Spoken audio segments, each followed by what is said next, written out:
Keep moving, don't stop. I'm trying, just pull me. Alice's soot-stained hand clamped onto the man's expensive silk lapel, physically dragging him away from the wall of heat. He was towering, mid-30s, wearing a charcoal suit that cost more than her entire inventory, and his eyes, as black as the smoke filling the room, fixed on her with a chilling, detached calm that made her blood run cold. "We have to go. Now," Alice choked out through the thick haze. "I am in the middle of a call," he replied smoothly, his voice deep and entirely unbothered by the orange embers raining down around them. Alice didn't have time for his arrogance. "I don't care who you are. You're going to die if you stay here. Please." She didn't wait for an answer. She threw her weight backward, forcing him to stumble with her through the shattered remains of the storefront. They hit the pavement just as the sirens began to wail in the distance. The street was a blur of bystanders and flashing lights. Across the road, standing by a dark alleyway with a red gasoline can still swinging at his side, Henry Tennyson watched with a jagged, triumphant grin.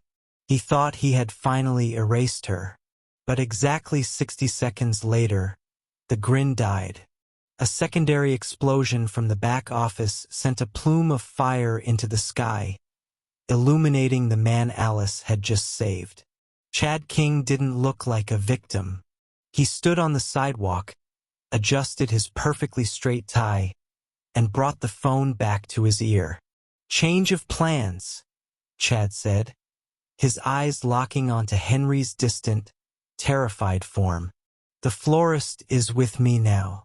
Find the man with the red can. Bring him to the warehouse. No mistakes." The calm in his voice was more terrifying than the roar of the fire.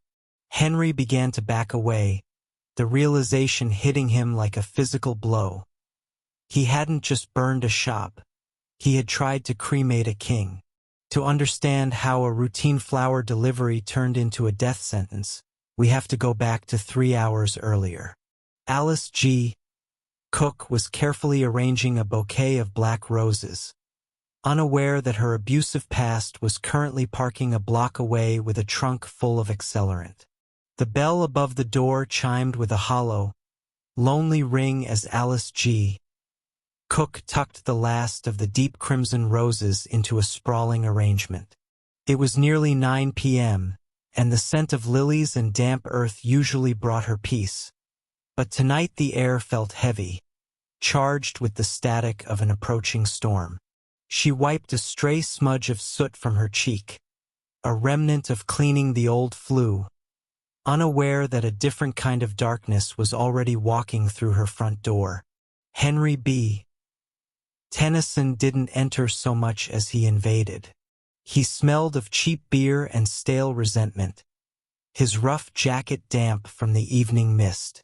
Alice's heart hammered against her ribs, a frantic bird in a cage she had spent years trying to strengthen. "I told you not to come here, Henry," she said, her voice remarkably steady despite the trembling in her hands.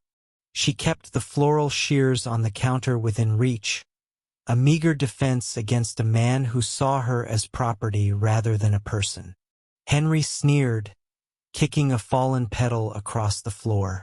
"You think because you moved across town and opened this pathetic little shed that you're done with me?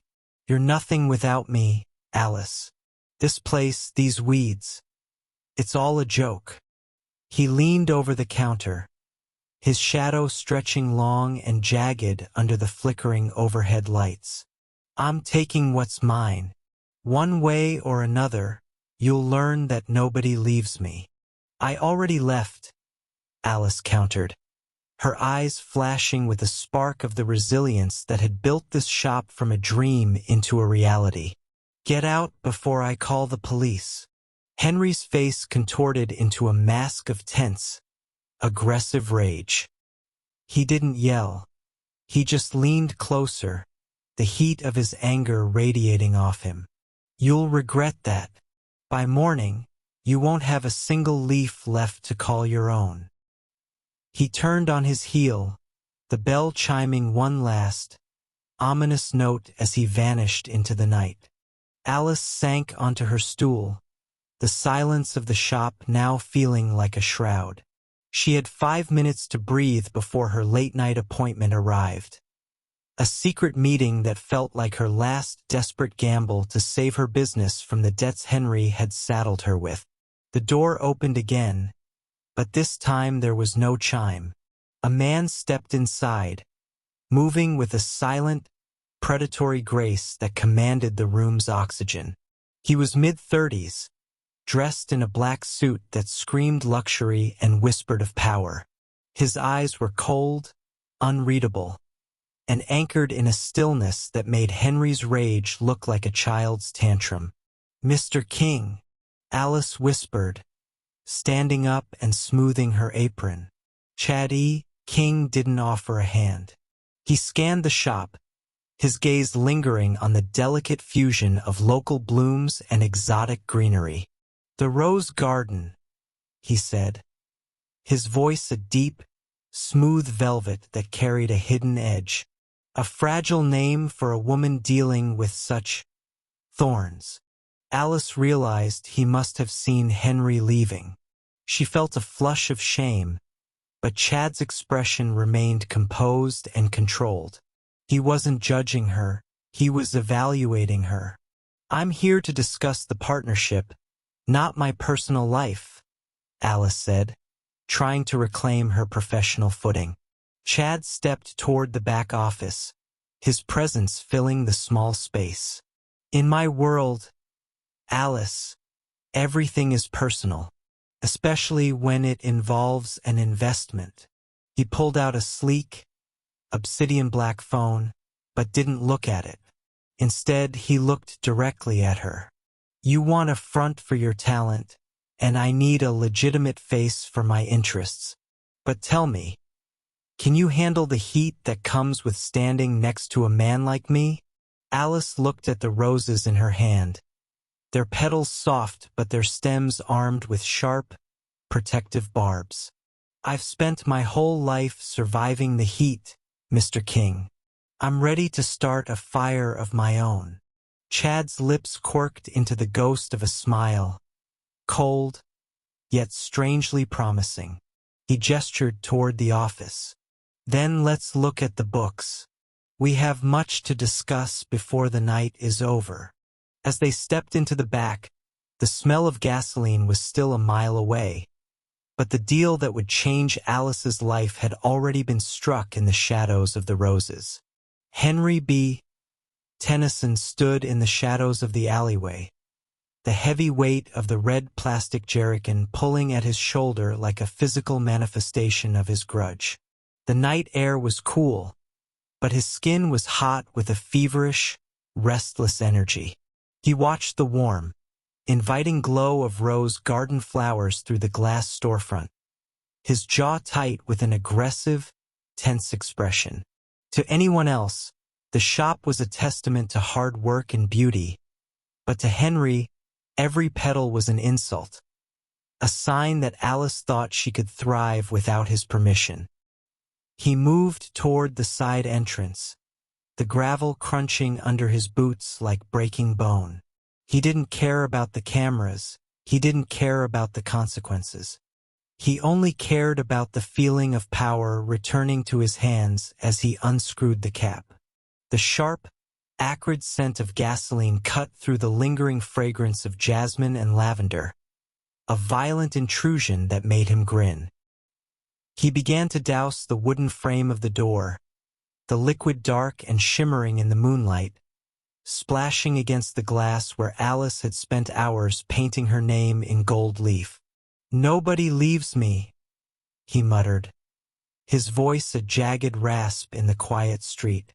He worked quickly, his movements frantic as he trailed a line of accelerant toward the front of the shop. He imagined Alice's face when she saw the black smoke on the horizon, the way she would realize that her fresh start was nothing more than a pile of ash. He wanted her broken, weeping, and crawling back to the only person who would take her in. He reached the front window and paused, pulling a box of matches from his pocket. He struck the first one, the small flame dancing against the darkness, reflecting in his wide, bloodshot eyes. But as he leaned forward to drop the match into the pool of fuel, his gaze drifted past the glass. Inside the back office, the light was still on.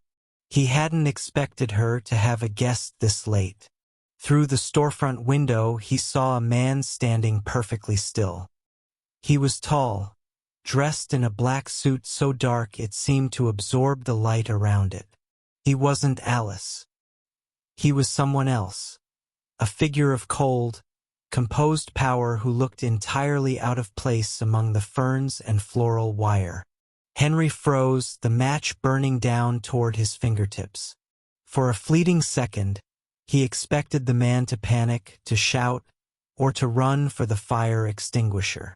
Instead, the man slowly turned his head. His expression didn't change. There was no fear, no shock, not even a flinch at the sight of the gasoline can. The man in the suit raised a phone to his ear, his eyes locking onto Henry's through the glass.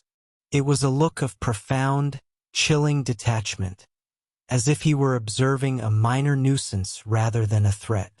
The man didn't move to stop him. He simply watched, his gaze heavy with a terrifying certainty that made the match jump in Henry's hand. Panic flickered in Henry's chest, but his pride was a louder roar. He wouldn't be intimidated by some high society prick in a suit. With a snarl, he flicked the burning match onto the soaked pavement. The world turned orange in a heartbeat. The whoosh of the ignition was a physical blow, a wall of heat that sent Henry stumbling back toward the street. He didn't look back as the flames began to climb the glass, licking at the Rose Garden sign. He scrambled across the road, his heart hammering, the red gasoline can still swinging at his side. He stood at a distance, panting, waiting for the screams. He expected to see the man in the suit pounding on the glass, begging for mercy as the shop turned into a furnace. But the silhouette remained motionless behind the growing curtain of fire. The man stayed on his phone, his cold, controlled eyes still fixed on Henry through the shimmering heat, watching him with the patience of a predator who had already won. Henry turned and began to run into the darkness, but the sensation of those eyes stayed with him, colder and more searing than the fire he had just birthed. He had intended to destroy Alice's world, but as the first sirens began to wail, he felt a sickening realization dawning. He hadn't just lit a fire. He had walked into a trap he wasn't smart enough to see. The roar of the fire was a physical weight, a wall of sound that drowned out Alice's own ragged breathing as she stood paralyzed on the sidewalk. Her shop, the Rose Garden, was a skeletal cage of orange and black, the glass she had polished every morning now littering the pavement like diamonds in the soot. She clutched a small, wilting bouquet of roses to her chest, her knuckles white, her face streaked with tears and gray ash. The heat was intense, a scorching reminder that everything she had built to escape Henry was being consumed by his spite. Alice! The voice wasn't a shout. It was a low, resonant command that cut through the chaos of the crackling wood and distant sirens. Alice turned, her eyes wide with shock and disbelief, to see Chad King stepping away from the heat. He moved with an impossible, cold composure, as if the inferno behind him were nothing more than a cinematic backdrop. He reached out, his large hand closing firmly around her upper arm, and pulled her toward the shadow of a waiting black SUV. My shop. He burned it. He was right there, Alice sobbed, her voice breaking as she looked toward the alley where Henry had vanished. Chad didn't look back at the flames. He kept his eyes on her, his expression unreadable and controlled.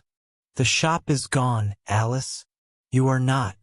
Focus on the breathing I know you're struggling with.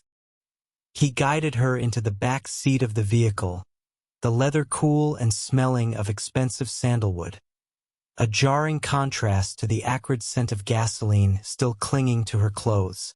As the door clicked shut, the world outside became a silent, tinted movie. Firefighters were arriving, their hoses snaking across the asphalt, but Chad's driver was already pulling away from the curb with a smooth, aggressive efficiency. Alice pressed her forehead against the glass, watching the glow of her life's work fade into the distance. "Who are you?" she whispered, the adrenaline beginning to ebb, leaving a cold, hollow terror in its place. "You were in there. You didn't even run." Chad was back on his phone, his voice a quiet, terrifying rumble as he spoke in a language Alice didn't recognize. Sharp, rhythmic, and full of names that sounded like death sentences. He ended the call and finally looked at her. "I am the man you just saved, Alice, which makes you the only person in this city currently under my personal protection." Alice looked down at the business card he had placed on the console earlier that night. She hadn't looked at it closely in the shop. Now, under the dim interior light of the SUV, the name Chad E. King stood out in raised, silver lettering. Below it, there was no title, only a crest she vaguely recognized from the news, the symbol of a holding company rumored to be the legitimate face of the city's most feared criminal syndicate. Her blood ran cold, much like the water Sophia Davies had been offered in a safe house far away. She wasn't just sitting next to a wealthy client or a silent partner. She was sitting next to the king of the underworld, a man who operated in the shadows while maintaining an untouchable empire. "You're him," she breathed, shrinking back into the seat. "The rumors. They say you don't have mercy." Chad leaned forward slightly, the light from a passing street lamp illuminating the sharp, handsome angles of his face. "I have rules, Alice, and I have debts. Henry Tennyson tried to kill a king tonight. In doing so, he made his life my business." He reached out, his gloved finger gently brushing a smudge of soot from her jaw. "Go back to your dreams. I will handle the nightmares." Alice stared at him, realized that the man Henry had accidentally tried to burn was far more dangerous than the fire itself. She had wanted to grow flowers in the light, but as the SUV sped into the heart of the city, she realized her survival now depended on the man who ruled the dark. The SUV glided through the iron gates of a glass and steel monolith that towered over the city like a silent sentry. Alice looked up, the reflection of the streetlights dancing off the obsidian surface of the building. This was the Citadel, Chad King's private residence and the nerve center of his operations. As the elevator ascended in a pressurized silence, Alice caught her reflection in the polished chrome. A woman covered in the soot of her former life, clutching a handful of dying roses as if they were a lifeline. When the doors opened, she was met not with a home, but a fortress of minimalist luxury. The penthouse was a sprawling expanse of white marble and floor-to-ceiling glass, overlooking a city that looked like a map of glowing circuits. "This is your home now," Chad said, his voice echoing slightly in the vast space. He didn't look at her. He was already unbuttoning his charcoal blazer, his movements fluid and precise. "My staff has prepared the guest wing. You will find everything you need. Do not leave this floor without my express permission. The elevators are keyed to my biometric signature." Alice stepped onto the plush rug, her boots leaving faint gray smudges. "I don't understand. Why do all this for a florist you barely know?" Chad paused, his back to her as he looked out over the skyline. Because you didn't run, Alice. When the fire started, you didn't save yourself first. You tried to save me. In my world, loyalty is the only currency that matters, and you are currently the wealthiest person I know. He turned, his cold, controlled eyes locking onto hers. Go. Rest. Tomorrow we begin the reconstruction.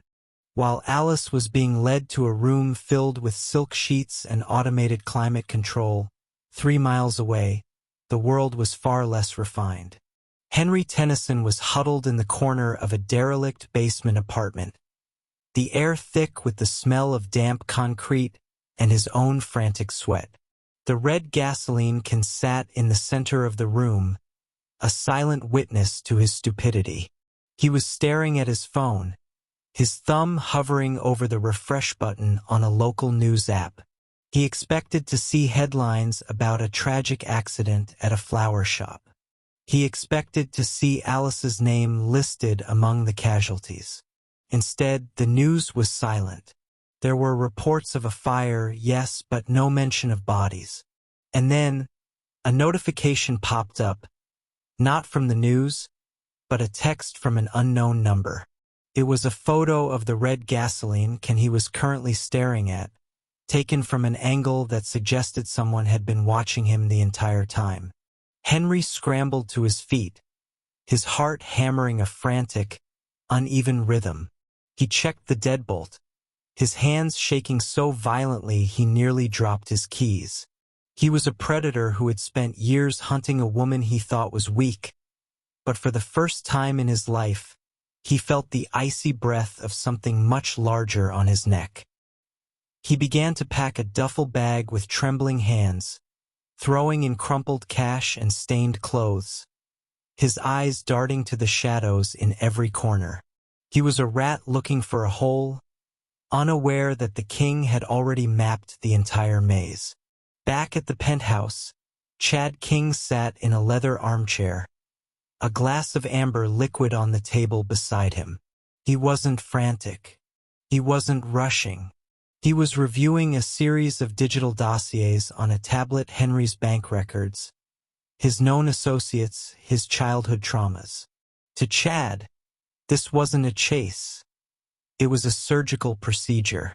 He swiped a finger across the screen, authorizing a series of market adjustments that would, by dawn, ensure Henry Tennyson didn't have a single friend left in the city.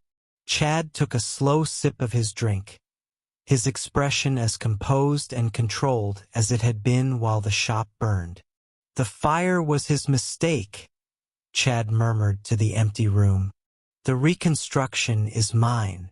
In the guest wing, Alice lay awake, staring at the ceiling.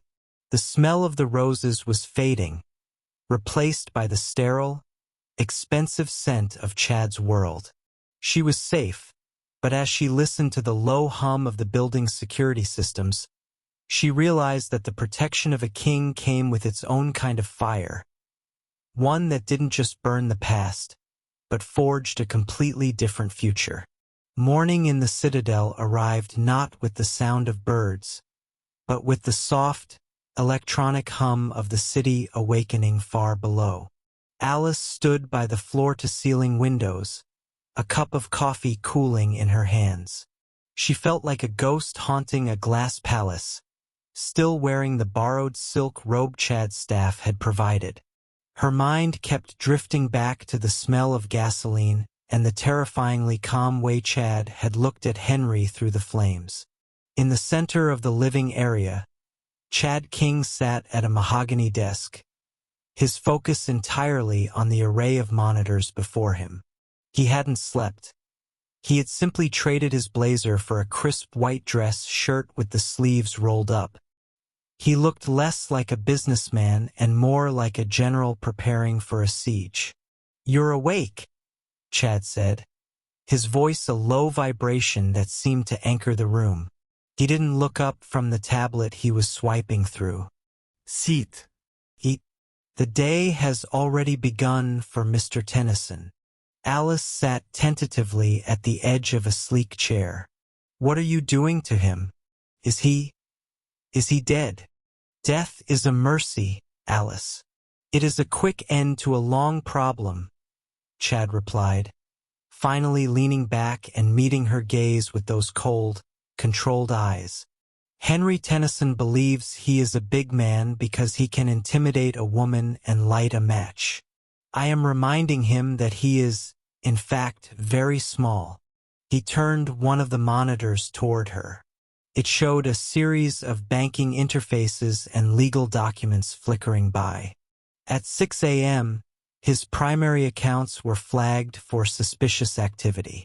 At 7 a.m., his landlord was informed of a long-standing structural violation that requires immediate eviction. By 8 a.m., every friend he has in this city received a phone call. In my world, a call from the king means you have two choices: loyalty to me or extinction with the target. Alice watched the data flow, a chill running down her spine. You're destroying him. I am pruning him, Chad corrected smoothly. Like the roses you tend to.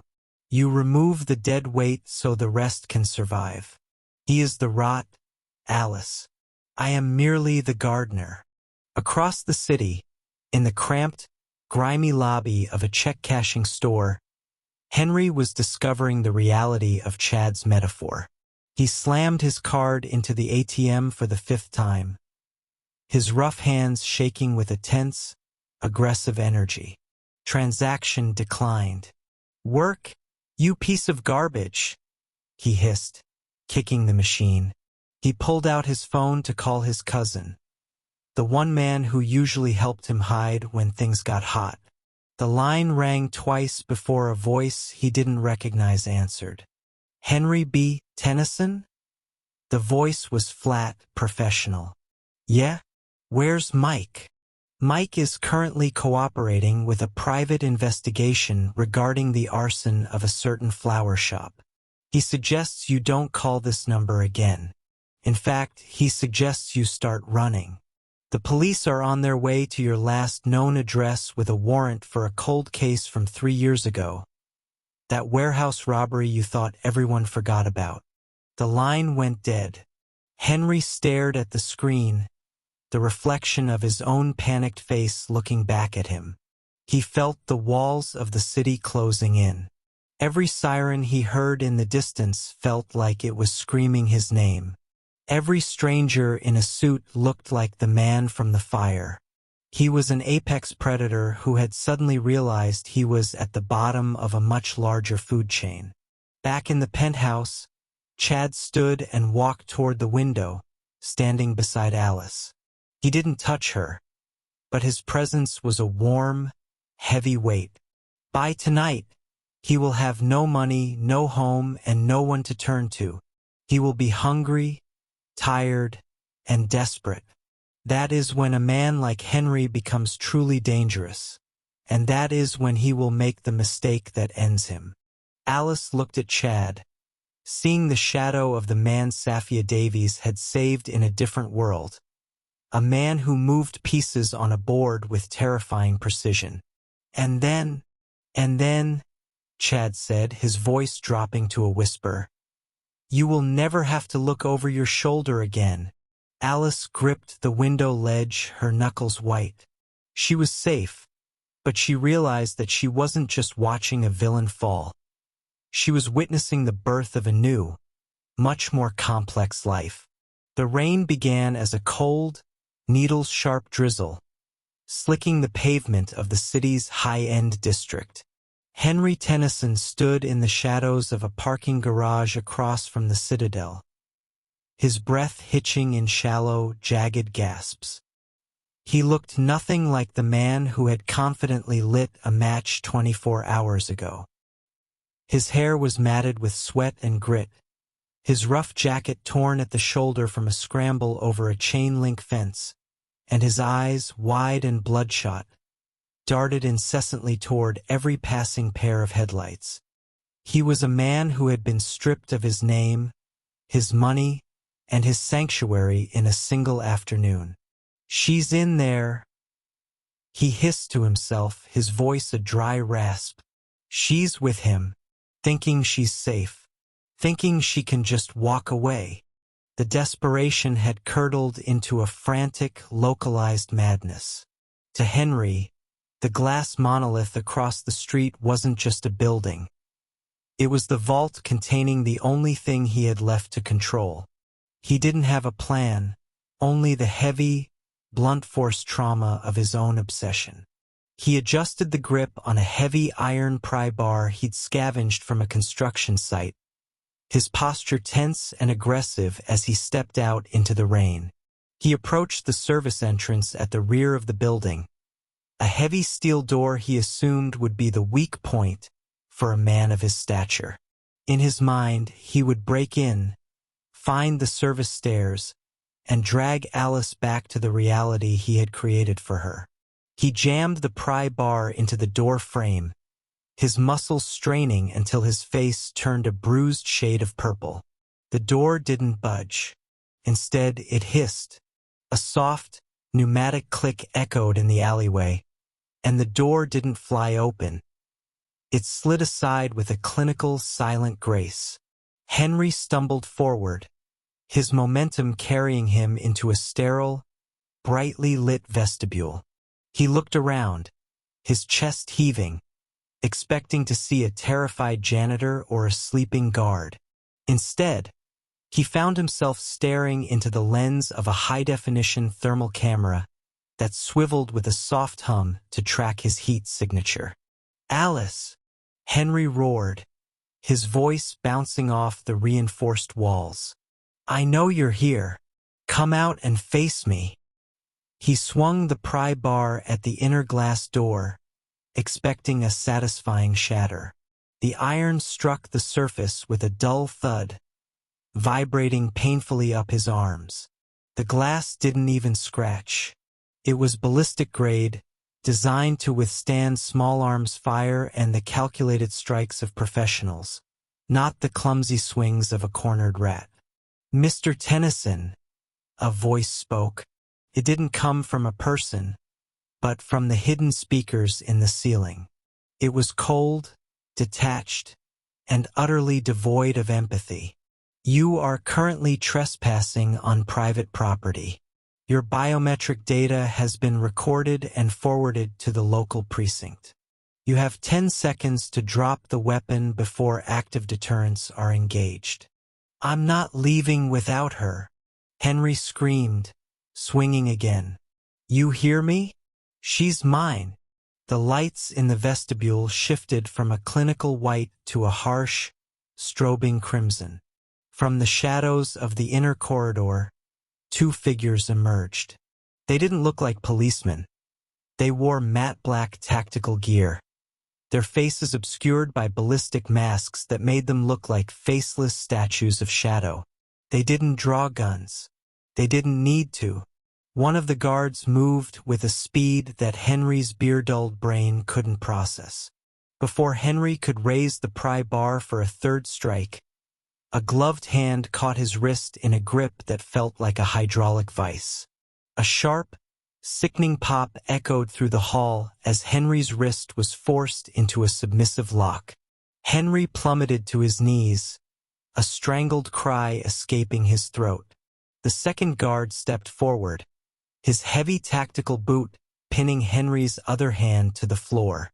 "Please," Henry whimpered, the adrenaline finally deserting him and leaving only the cold reality of his insignificance. I just wanted to see her." The guard leaned down, the voice through the mask a low, mechanical growl. "You don't get to see her. You don't even get to speak her name. You are a ghost, Henry, and the king is finished with you." Above them, in the silence of the penthouse, Chad King stood by the monitor, watching the feet of Henry being zip-tied and dragged toward a waiting, unmarked van. He didn't look triumphant. He looked bored, as if he were watching a janitor clear a particularly stubborn stain from the floor. Alice stood behind him, her hands trembling as she watched the man who had haunted her dreams for years being hauled away like common refuse. She felt a strange, hollow coldness in her chest. Not for Henry, but for the realization of the absolute power the man beside her possessed. "It's over?" she asked, her voice barely a whisper. Chad turned, his expression composed and controlled as he reached out to tuck a stray lock of hair behind her ear. "The messy part is over, Alice. Now we begin the legalities. By the time my lawyers are done, Henry Tennyson will be a memory that the world has collectively forgotten." The rain continued to lash against the reinforced glass of the penthouse, a rhythmic drumming that filled the silence between them. Alice stood by the marble kitchen island, her hands wrapped around a mug of tea that had long since gone cold. The image of Henry being dragged away into the night played on a loop in her mind, a reel of justice that felt both necessary and terrifyingly absolute. Chad stood at the far end of the room, staring out at the blurred lights of the city. He had shed his tie, and the top buttons of his shirt were undone, revealing a side of him that felt less like a monolith and more like a man. Yet, even in repose, his presence remained cold, composed, and controlled. "Why?" Alice asked, her voice cracking the stillness. "Henry is a non-entity to someone like you. You could have ignored me. You could have walked out of that shop and never looked back. Instead, you've dismantled a man's entire existence for a florist you just met." Chad didn't turn around immediately. He watched the reflection of the city lights in the glass, a tapestry of power he sat atop. "I don't believe in coincidences, Alice, and I certainly don't believe in meeting the same person twice by accident." Alice frowned, her heart skipping a beat. "Twice? We met for the first time 3 weeks ago, when you came in to discuss the partnership." "That was the first time we spoke," Chad corrected, finally turning to face her. His eyes, usually as dark and unyielding as obsidian, held a flicker of something distant. "But it wasn't the first time I saw you." He walked toward her, his footsteps silent on the plush rug. 2 years ago, during the coldest winter this city has seen in a decade, my life was in a very different place. I was recovering from an internal power struggle, a disagreement that left me bleeding out in a dark alleyway 3 blocks from your original shop. I was wearing a coat that cost more than most people make in a year, but I was dying like a dog in the snow. Alice's breath hitched. She remembered that winter. She remembered the nights she stayed late, worried about the homeless population freezing in the doorways. A woman came out of the back of a shop to dump a bucket of wilted stems, Chad continued, his voice a low, melodic rumble. "She saw me. Most people in this city would have seen a man in a bloody suit and kept walking. They would have called the police, which would have ended in my execution by my rivals. But she didn't." Alice felt the memory rushing back. The sight of a man slumped against a dumpster, his face pale as marble. She had been terrified, but she hadn't been able to leave him. "She didn't ask for my name," Chad said, stopping just inches from her. "She didn't ask for money. She brought out a heavy wool blanket from her break room and a thermos of hot tea. She stayed with me for 20 minutes, shielding me from the wind with her own body, until my men found the signal from my watch. She disappeared back into the shop before they could even thank her." He reached out, his hand hovering near the small bouquet of roses Alice had rescued from the fire, now sitting in a crystal vase on the counter. "I never forget a face, Alice, and I never, under any circumstances, forget a debt. When I walked into your shop 3 weeks ago, I wasn't looking for a partnership. I was looking for the woman who gave a dying man a blanket when the rest of the world offered him nothing but frost. Alice looked up at him, the shock rendering her speechless. She had viewed that night as a small act of human decency, a fleeting moment of compassion in a hard world. To Chad King, it had been a life-altering contract. When Henry Tennyson lit that match, Chad said, his voice dropping to a dangerous, protective whisper, he didn't just attack a flower shop, he attacked the only person who ever looked at Chad King and saw a human being worth saving. He didn't realize that by trying to burn your past, he was lighting the fuse to his own destruction. The tears Alice had been holding back finally spilled over, hot and blurring her vision. She realized then that her client wasn't just a powerful man playing a game of chess. He was a man who lived by a code so rigid it transcended the law. "You did all this because of a blanket?" she whispered. Chad's expression remained unreadable, but he reached out, his thumb catching a tear on her cheek with a gentleness that felt entirely foreign to his reputation.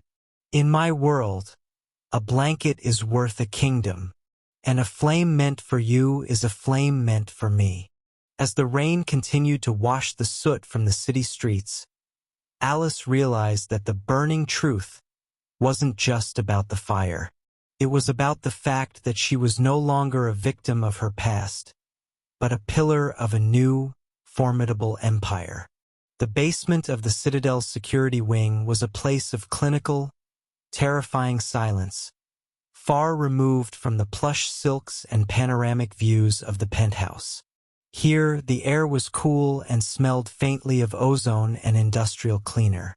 Henry Tennyson sat bolted to a metal chair in the center of a small, windowless room, the harsh overhead LEDs casting jagged shadows across his sunken face. He looked like a man who had been hollowed out from the inside. His hands, zip-tied to the arms of the chair, were raw from his earlier struggle, and his eyes, once full of petty, aggressive fire, were now glassy with the realization that he was no longer the predator. The door slid open with a soft, mechanical hiss. Chad King walked in, followed closely by Alice. She was dressed in a tailored black suit that mirrored Chad's own silhouette, her posture no longer slumped with the weight of her trauma.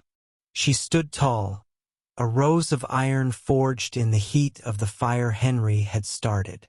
Henry's head snapped up, a flicker of his old, desperate defiance sparking in his eyes. "Alice," he rasped, his voice cracking. Tell them this is a mistake. I just wanted to talk. You know me, baby. I don't know you." "Henry?" Alice interrupted, her voice a calm, steady blade that cut through his whimpering. "I realized that the moment I watched you drop that match. You didn't want to talk. You wanted to erase me." Chad didn't say a word. He stood behind Alice, his hands clasped behind his back, his expression composed and controlled. He was the shadow that gave her light its edge, a silent, immovable force that made Henry's frantic energy seem pathetic. Chad tapped a finger on the metal table, and a thin, glass-screened tablet was pushed toward Henry. On the screen was a document, a full, detailed confession. It listed every assault, every threat, the arson of the shop, and even the warehouse robbery from years ago that Henry thought was buried. "Sign it," Alice said. It wasn't a plea. It was a command. Henry looked at the document, then up at Chad. "And if I don't? You gonna kill me?" In front of her, Chad leaned forward, the light catching the sharp, predatory angles of his face.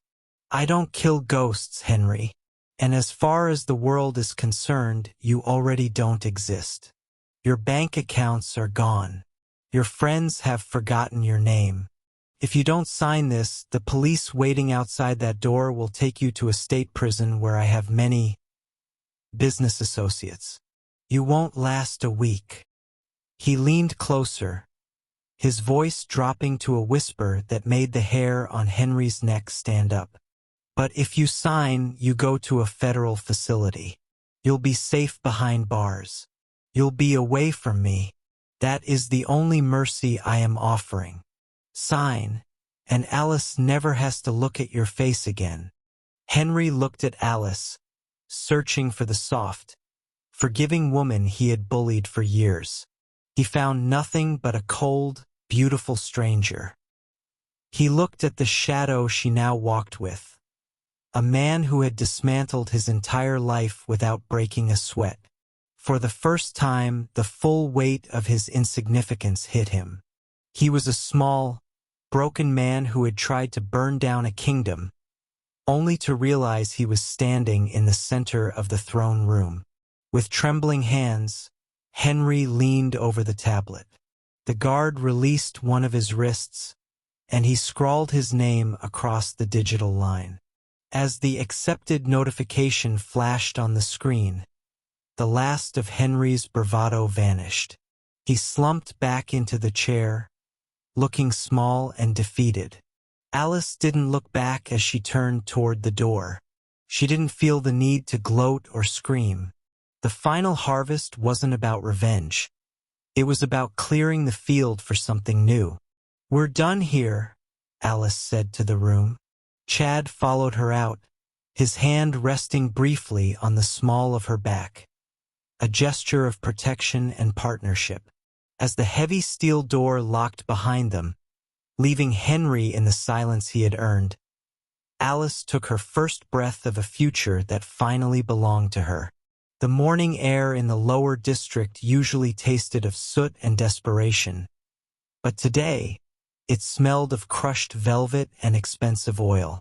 Alice stood before the heavy oak doors of her new establishment, the brass plaque gleaming under the pale, filtered sunlight. The iron rose.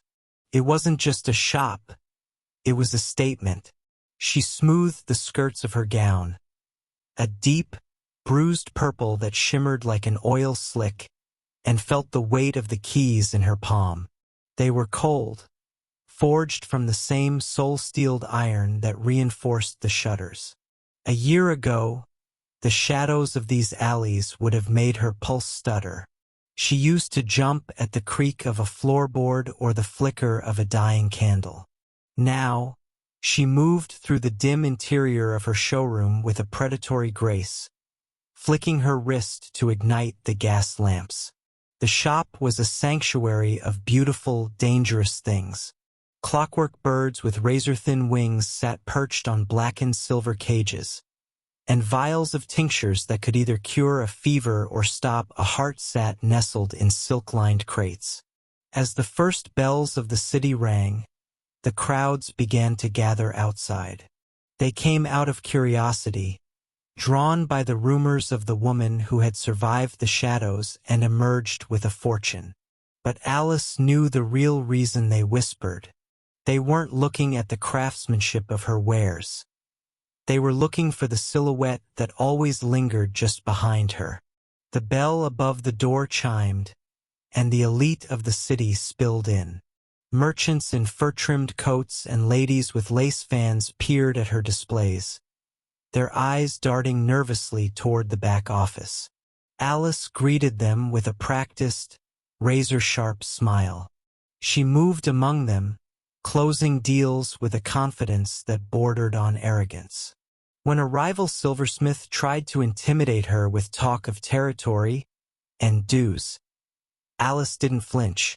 She simply tilted her head, her gaze drifting toward the darkened staircase. "I think you'll find my protection is quite comprehensive," she said, her voice a low, melodic hum. The silversmith followed her gaze, caught a glimpse of a pair of obsidian eyes watching from the gloom, and turned pale. He settled his bill and left without another word. As the sun began to dip below the horizon, casting long, distorted shadows across the floorboards, the shop finally emptied. The frantic energy of the grand opening settled into a heavy, comfortable silence. Alice didn't reach for the lamps to brighten the room. She didn't need to anymore. The darkness didn't hide monsters. It held her greatest asset. A floorboard groaned behind her. A pair of gloved hands settled onto her shoulders, the touch firm and possessive. She leaned back into the coldness of his chest, closing her eyes. She could feel the rhythmic hum of power radiating from him, the man who commanded the whispers in the walls and the terrors in the night. He was the king of everything the world feared, a creature of nightmare and shadow, and he was hers. He leaned down, his breath a cool draft against her ear. "They are afraid of you, Alice," he murmured, his voice like grinding stones. "As they should be." "They are afraid of us," she corrected, reaching up to trail her fingers along his jawline. She looked out the window at the darkening street, where the street lamps were just beginning to flicker to life. Once, she would have hurried home before the light faded. Now she owned the night. She had turned her fear into a crown, and with the devil at her back, she knew the world would never dare to touch her again. She turned in his arms, the silks of her dress rustling like a warning. The Iron Rose was open for business, and the city had no choice but to bloom or bleed at her command.